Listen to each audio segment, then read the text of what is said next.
Hello. So, for our project in Java OOP, we were tasked to make a puzzle. So, ginawa namin ay Tetris. At ito ang concept sa game namin. So, first, what is Tetris? So, sa Tetris, gagawa tayo ng meron tayong mga pieces, shapes na may apat na block. Binubuo ng apat na blocks.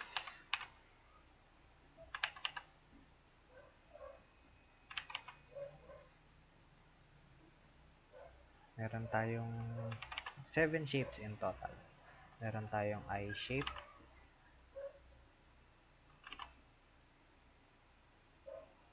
meron tayong O shape,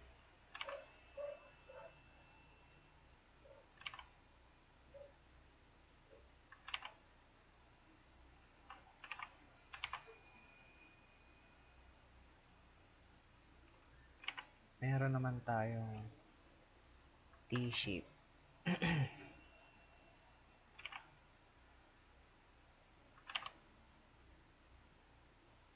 That's 3 shapes. So, ito na yung Z.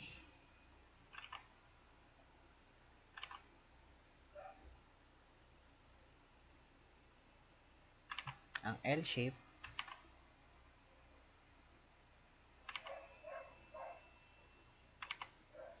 At lahat sila binubuo ng 4 blocks. So, sabi ko 7 dahil yung isang shape is the J shape, which is kabaliktaran lang nung ating L shape. At kabaliktaran ng Z shape ay ang S shape. So, 7 blocks in total. 2, 4, 6, 7. So, set muna natin to dito. So, sa laro natin, gagawa tayo ng game area, which dito natin magagalaw yung mga blocks natin. Dito natin sila magagalaw from moving left, right, and down. We cannot move upwards since that's not part of the game. Ang mga control natin ay left arrow para to move left, right arrow to move right, obviously, down arrow to move down. Meron din tayong up arrow at gagamitin natin to rotate our blocks. Ayun naman ang purpose ng up natin, para ma-rotate siya. So, pwede natin siyang rotate repeatedly at ang rotation niya is always 90 degree. And meron din tayong space to drop their blocks and escape for pause. So, you can move your pieces to left, right, and down. And yung up naman ay para mag-rotate. So, let's say, ito yung una nating block. Left arrow to move right, left, right arrow to move right, and down arrow to move down. At ang pagpindot naman natin yung up, mag-rotate naman siya. It's like this.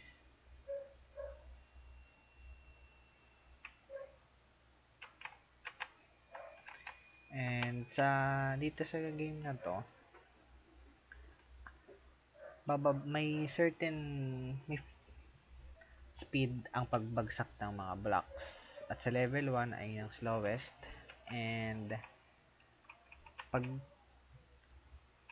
tumaas ang level natin, obviously, the speed would be faster. Yung drop speed ng blocks natin ay bibilis. Para doon, meron tayong level, score, and lines. So, for our level, obviously, mag-start tayo sa 1. And ang mangyayari sa scoring natin ay 10 times level.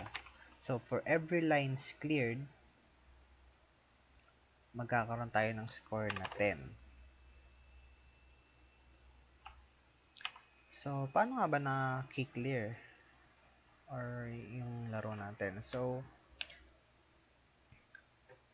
'di ba meron tayong 4 na block sa kada shape, and depende sa kung gaano kalaki, kung gaano karaming column ang gagamitin natin, doon magbabase yung pag-clear ng line. So, ang ginamit natin dito ay 10 column. Hindi lang accurate yung since napalaki yung gawa natin. So, 10 column and 20 rows.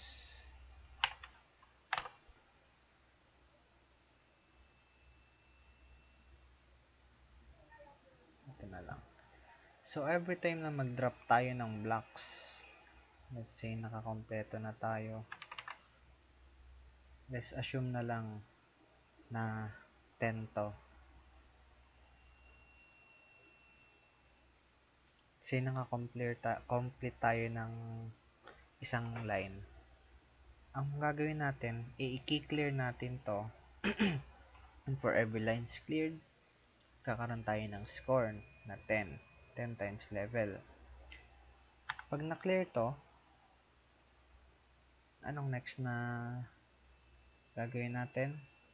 Ay ng pagbaba ng mga nasa taas nun. For example, may existing blocks dito. Ang mangyayari doon, pababa natin siya, mag-shift siya pababa. Kailangan kasi nandito lahat sila sa baba. So, that's the gameplay. Very simple concept. So, sa leveling naman natin, for every 10 lines, say 10 lines, level naman natin ay madadagdagan for every 10 lines. So, let's say, naka 10 lines na tayo, magiging level 2 tayo. At yung bilis nung pagbagsak nung mga drops, mga blocks, ay bibilis din, obviously. That's the concept. Ay, bibilis siyang bumaba. Hanggang sa makarating ka sa higher level at sobrang bilis na siya na nahihirapan ka na maglaro, magpapanik na, and ultimately that would cause you to make an error. Magkakaroon ng spacing, hindi mo makiklear yung mga nandito dahil because of the spacing, di ba nga? So, because of those error, nag-i-stack up yung ating mga stack yung ating mga blocks, at kapag na-reach na tong part na to, at ang spawning blocks natin ay nauntog dito or nag-overlap, doon na lalabas ang game over. Doon na mag-e-end ang laro. So, that's the basic concept of the trace. Actually, just clear lines and pataasan ng score. So, dito, sample natin yung laro.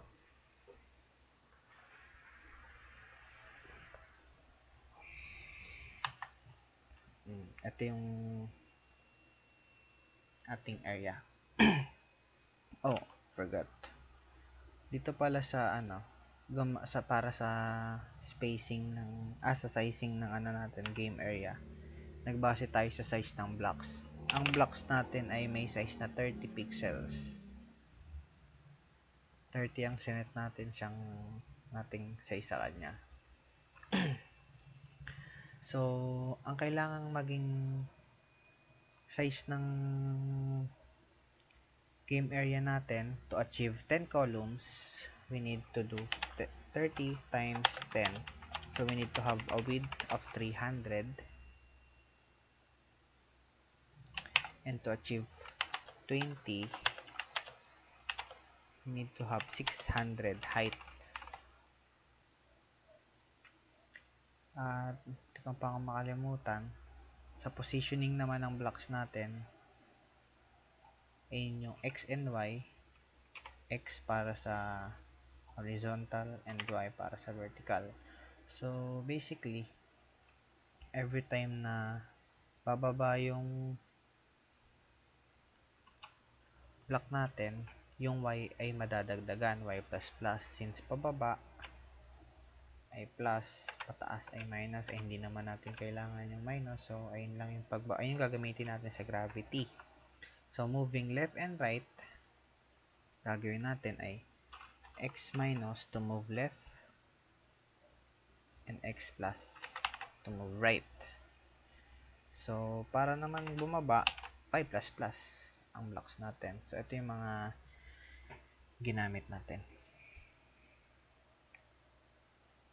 And that's sa game. Let's resume our game.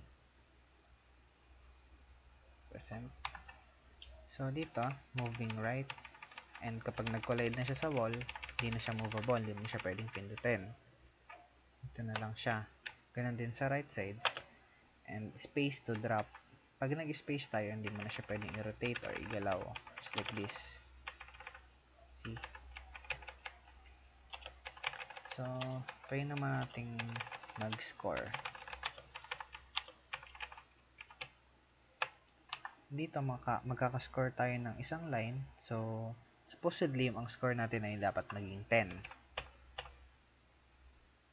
Kasi hindi siya na-clear dahil because meron tayong butas. So, try naman natin sa level 2.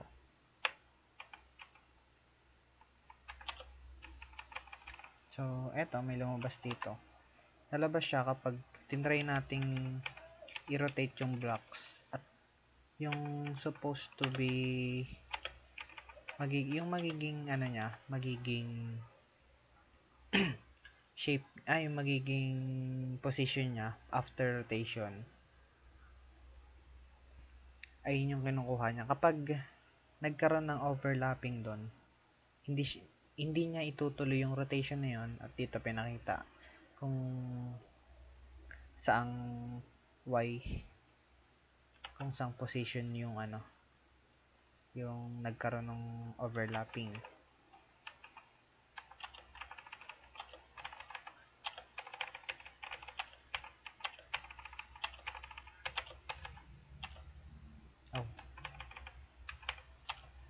So kailangan natin maging maingat sa paggamit ng drop.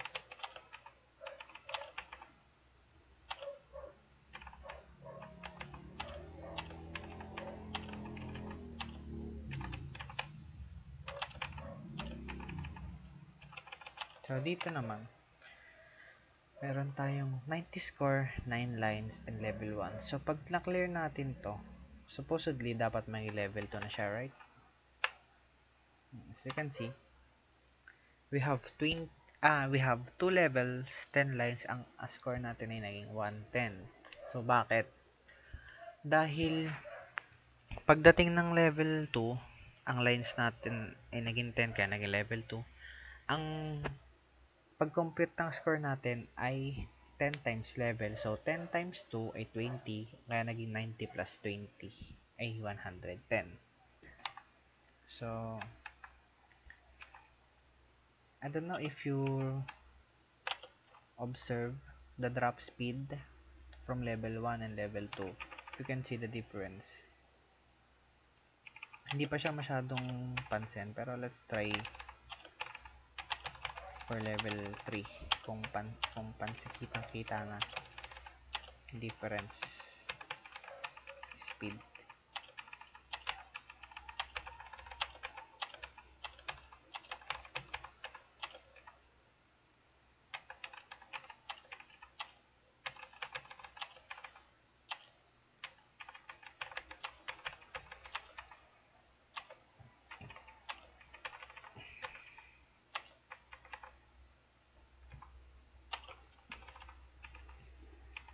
So you can see the drop speed increased significantly. Kita na natin compared kanina sa level 1.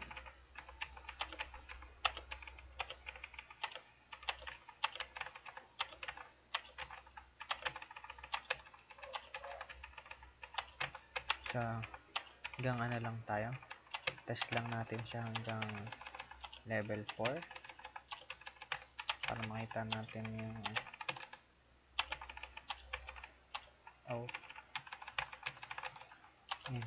kita naman natin kung gaano kabilis yung drop speed. Mas mabilis siya talaga compared kanina. Actually, try na natin. Ay, mukhang hindi na pala abot. Hindi kakayanin yun.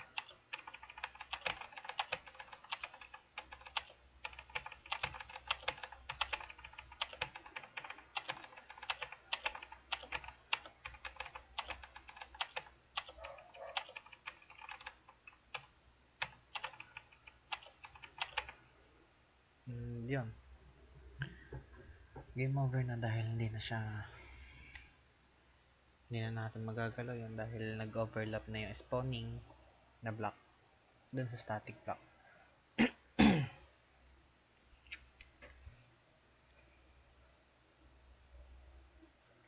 Pinakita yung nag-try tayo mag-rotate hindi na pwede. So that's it for the game presentation. Punta naman tayo sa code.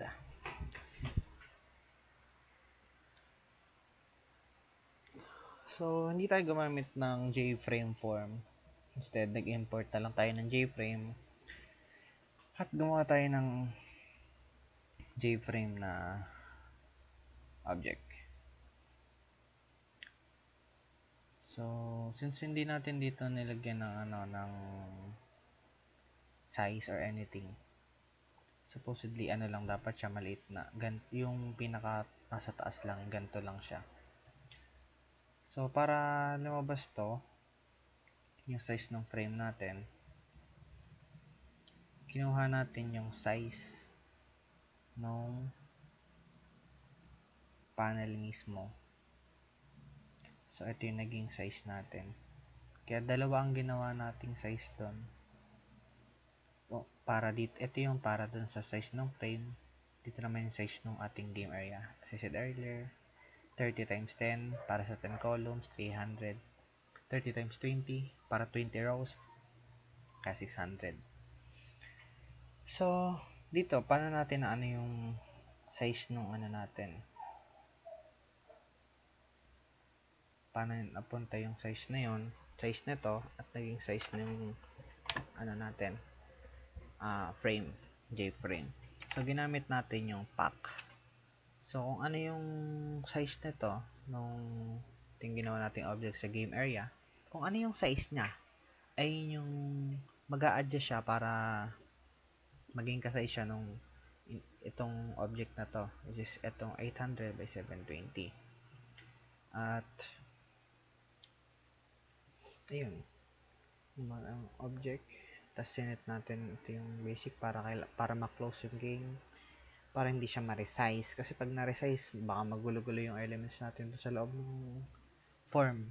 And set legation relative to null para gumita yung ating form, at set visible true, which is the most important, dahil kung hindi natin to gagawin, kung wala ito, hindi magpapakita ang laro mo.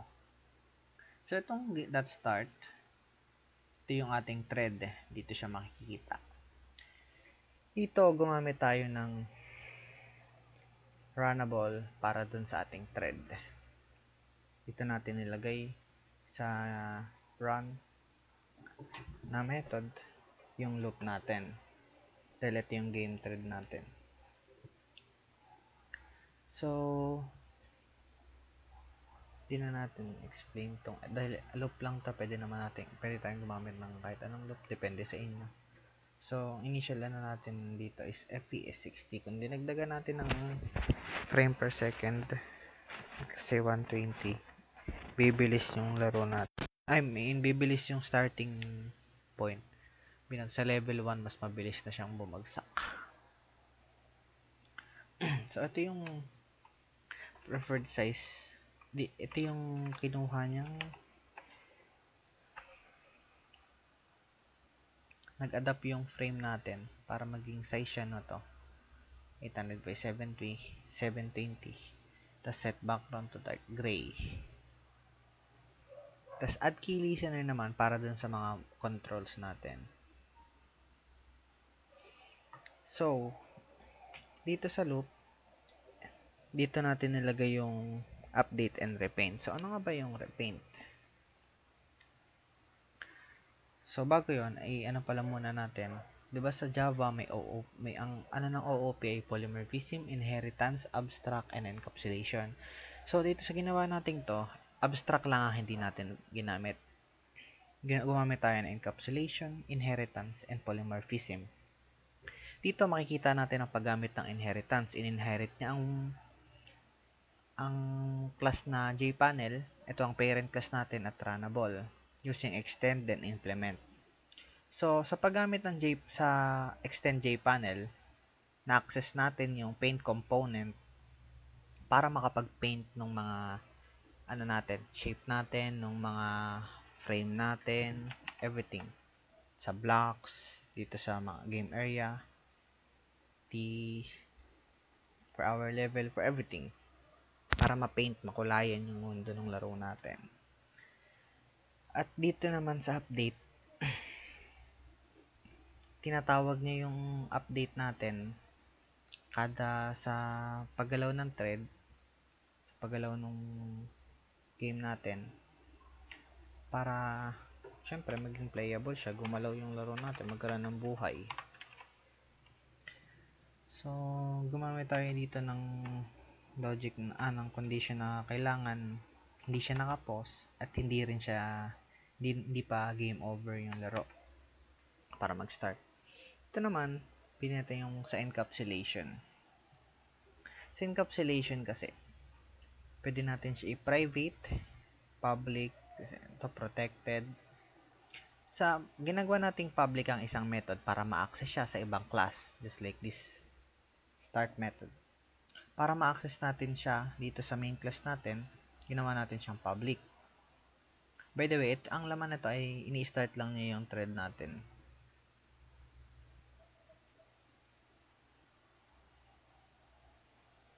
So, start dito yung ni-run. So, ano mangyayari pag pin-private natin? Obviously, hindi na siya nagamit. At dito, mag-error siya. Let's wait for it. Yan, nag-error siya because ayun nga sabi, start has private access in game area. So, we cannot access it dahil nga naka-private siya. So, kailangan natin siyang gawing public para ma-access siya ng ibang class.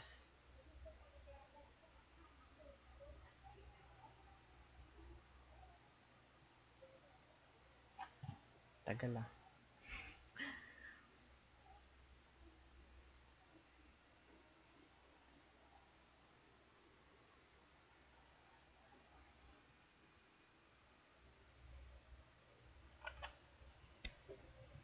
Tingnan natin.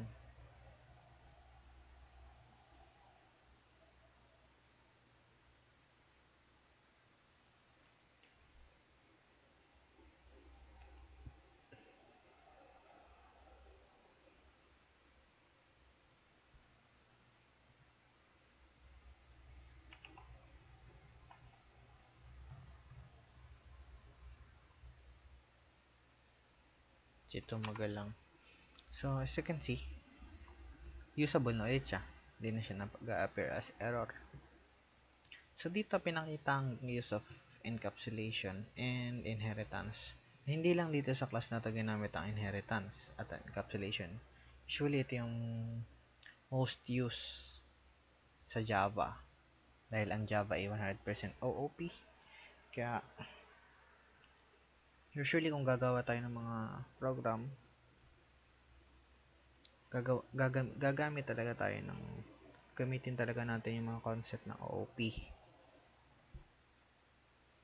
Kahit pa nasa isang class lang siya, meron pa rin tayong public, private, and extend, implement, for inherit. So, that's for the OOP. Oh, let's not forget about the polymorphism. So, dito, inherit natin yung value ng tetras, ay yung class ng tetras. Dito, ginawa yung direction, get direction 1 to 4, at yung update, yung set x, y, and update x, y. So, dito naman ginamit yung pag-update nung kada magro-rotate tayo. So, dito na tayo sa polymorphism. So, dito, set xy, naging polymorphism siya dahil dito natin siya nilagay ng walang value, walang laman. Wala silang laman as you can see. Pero dito naman, dito natin siya nilagyan ng value since ang bawat shape natin ay may iba't ibang value nun. Kaya, dito lang siya nilagyan. And by the way, dito, ito pala yung paggawa nung ano natin, ng blocks. So, may core tayo dyan. Sabihin natin meron tayong core na block isa, and ayun yung b0 dot x. So, basically, isa lang yan. Ayan. Yung x and y nun, ayun lang yung position niya dun sa game area natin. That's why kinukuha niya yung value ng x and y. At ayun yung natin sa value nung position nung habang nilalaro natin. So, nire-retrieve niya yun. So, punta naman tayo doon. Paano naging shape yon? So, ito, Z-shape to. Gumamit tayo ng red color. Ni-red natin siya. Ito. Sa paggawa nito, nagdagdag lang tayo ng block size. Kasi nga, block size natin ay 30. Diba? 30 kada isang ganito. So, let's say, sa B1, index 1, ito magiging 1 to. Ito kasi yung 0 index. So, kapag gagawa tayo ng 1, ng panibago, ito muna, palaram tayo dito. Sabi niya, yung x ay equals, yung b index 1 dot x is equals to x nung 0 index plus block size. So, ano yung x and y? Diba? Sa x and y, ito yung inana natin dito. Right and, x and y. So, kapag right plus, kapag left, minus. Ganon din sa y. Pagpababa, plus. Pagpataas, minus. So, dito nilagay natin plus block size sa x. Sa x nung dito sa unang unang block. Ito yung core natin. So, doon natin ilalagay yon x, di ba, right? So, dito, nag-plus tayo ng isa na 30, size 30. Ito na yon. So, ano pa yung isa? Sa 2 naman, sa pangalawang index nung dahil meron tayo dyang, dito kasi, saan na yun? Dito, meron tayong 4 lang na element para sa ating blocks.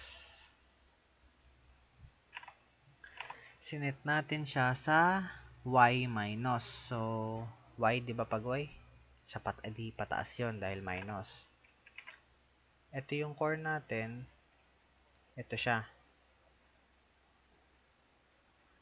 So, alam na natin kung saan yung isa, pero check natin dito.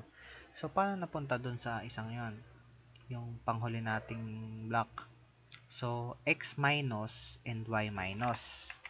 So, ito yung core natin. X minus, y minus. Kasi, x minus ay left, y minus ay up. So, dito siya napunta. At, nawala. Ito yung block natin ngayon. Kaya, doon natin siya nabuo, yung C. So, ito, pares lang siya. Ito namang direction 2 ay para naman sa rotation ng 90 degree. Ito yung 0. Ito yung 0. Ito yung 1. X plus. Ito yon. Tapos ito namang 2 ay y minus. Wait. y minus, ay ito rin pala yung kanina, my bad, dito pala tayo sa 2. So yung 1, ito ata yung ginamit nating core dahil temp point 1, point y, ang y ay minus blocks, minus lang. So ito nga ang core natin, nagkamali tayo, may bad. Ito yung 1. Tapos yung 2 ay x minus, so ito pa left side siya. Tapos yung 3 ay y tsaka plus, I mean minus tsaka plus ng x minus dito, tapos y plus dito, kaya dun siya nabuo. So basically ganun lang rin siya rotation. Kasi you can see dito sa direction 3 natin, parehas lang siya ng direction 1. So mapapansin natin na dito B ang ginamit natin at temp B dito sa get direction. So bakit? Ito kasi sa tetras natin, gumamit tayo ng B at temp B na blocks. At ayun, ang concept nito is yung rotation mangyayari lang kapag nga, as I said earlier, walang collision, walang overlapping na mangyayari sa existing blocks. Dahil kapag nagkaroon ng hindi siya matutuloy, because as you can see, kailangan false lahat siya. Use end. Kailangan false lahat before niya makuha yung value ng temporary B. Before, ito na yung natin, magiging current. Ito yung current block natin, by the way. Tapos temp B yung magiging supposedly shape niya after the rotation. So, tine-check muna natin kung may overlapping ba dito sa check movement naman sa left, right, and moving down. So, basically, para hindi lumampas doon sa mga boundary natin sa game area. Ito naman sa rotation, dito na natin ginamit yon dito. Kung magkakaroon siya ng overlapping, ito nyo chine-check. Tapos, sa static block collision, para naman kapag naglaro tayo, kasi kung hindi natin chinek yun, tatagos lang to dito at hindi siya magpapatong-patong.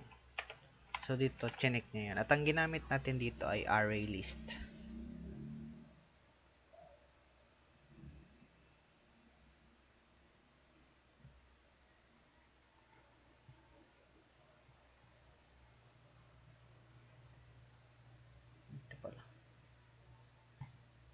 Ito. Dito natin ini-store yung mga unmovable blocks. At chine-check natin kung nakasampu na ba sila for every 10 lines, for every 10 blocks in a line. Tsaka siya magki-clear. Nag-add na rin tayo ng effect. Yung white na nakikita mo every time na makaka-clear tayo. Eto.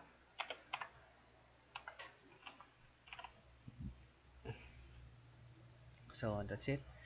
We use Java. Ang ginamit natin sa mga Java OOP ay polymorphism, inheritance, and encapsulation. So, para naman sa design, para dito sa mga components na to, yung game area, dito sa mga kung ano yung gagamitin nating sa keyboard para mapagalaw, controls. So, ito yun. Yung game area, sinet natin siya sa block. Ito yung block. Up. At yung stroke nga ay yung thickness ay 4. Ito yun. That's why nung dinrawing natin yung rectangle na to, kailangan natin mag -4 para hindi lumampas or hindi to, kasi lalampas kasi siya kapag hindi siya nag -4 dahil dinagdagan natin ng 4 thickness parang lalampas siya dito. So, paano ginawa tong left top na margin? So, ito lang siya. Gumawa lang tayo nung padding to left x, right x, top y, bottom y. Ayun yung sinabi ko kanina na x ay pahaba na horizontal at y vertical. So, ito lang yun. 50-50. 50-50 siya. So, para ito naman, obviously, kailangan natin to, tsaka yung size na to, para maging ito. Ayun na siya. Bottom y. At ito naman, ganun din. Yung size nito, yung size nito, pinag-plus natin, at ito na yung natin, right. So, ayun yung sa design natin. Ito lang siya.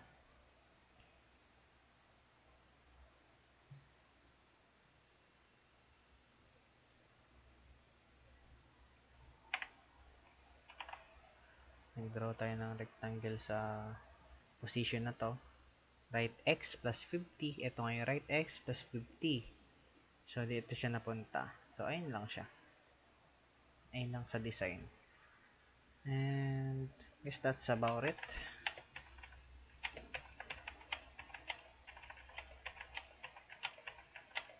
Goodbye.